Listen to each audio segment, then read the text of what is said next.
কাল থেকে আমি নামাজ পড়তে যেতে পারতেছি না, বাইরে যেতে পারতেছি না। গাইবান্ধায় দিনে দুপুরে ব্যবসায়ীর বাড়ি ভাঙচুর, থানায় অভিযোগ। গাইবান্ধা সদর উপজেলার পৌর এলাকার দক্ষিণ ধানগড়ায় শনিবার ৭ মার্চ দুপুরে কাপড় ব্যবসায়ী মারেফাতুল হকের বসতবাড়ি ভাঙচুর করেছে একদল দুর্বৃত্ত। এই ঘটনায় অর্ধলক্ষাধিক টাকার ক্ষতি হয়েছে বলে অভিযোগ পাওয়া গেছে।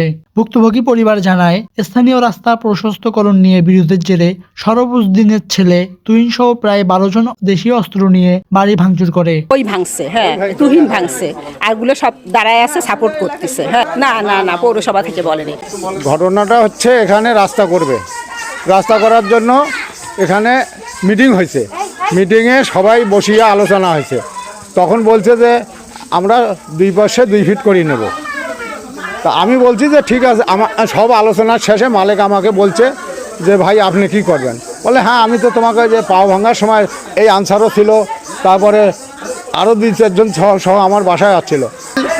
আমি তো ওখানে কথা হয়েছে, তারপরে সেই অনুপাতে আমি রাস্তাটা ভাঙিয়ে দিয়েছি, এই জায়গাটা ভাঙছি, ওয়ালটা ভাঙছি।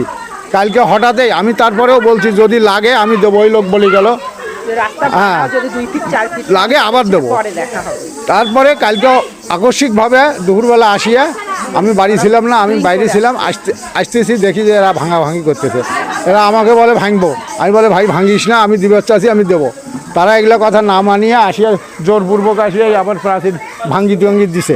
আমার বাড়িতে অতর্কিত হামলা করে এবং আমার বাড়ির ভাঙচুর করে। পরবর্তীতে আমি দোকানে এসে যখন খবর পাই এখান থেকে, আমি তখন 2টা থেকে 2:30 বাজে, ওই সময় আমি চলে যাই বাসায়।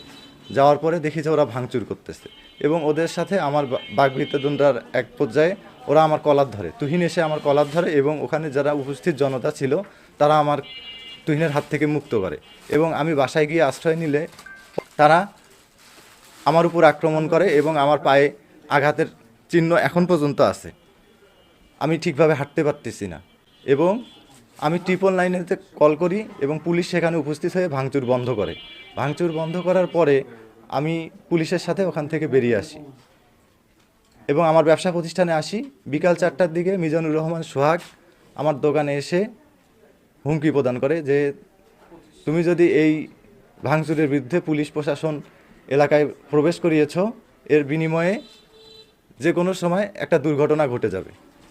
আমি যে বাসায় ফিরবো, আমি আমার জানের হুমকির কারণে বাসায়ও ফিরতে পারতেছি না। তারা আমাকে যেখানে পাবে সেখানে হত্যার হুমকি দিচ্ছে এবং আমি এই অভিযোগটা প্রশাসনের কাছে দায়ের করছি, কিন্তু প্রশাসন এটা আমলে না নিয়ে আসামি পক্ষের পক্ষ হয়ে কাল বিলম্ব করতেছে এবং কোনো ধরনের অ্যাকশনে যাচ্ছে না এবং ওদেরকে গ্রেপ্তারও করতেছে না। অভিযুক্তদের পক্ষ থেকে সোহাগ নামের একজন জানান, এলাকাবাসীর স্বার্থে বাড়ি ভাঙচুর করা হয়েছে।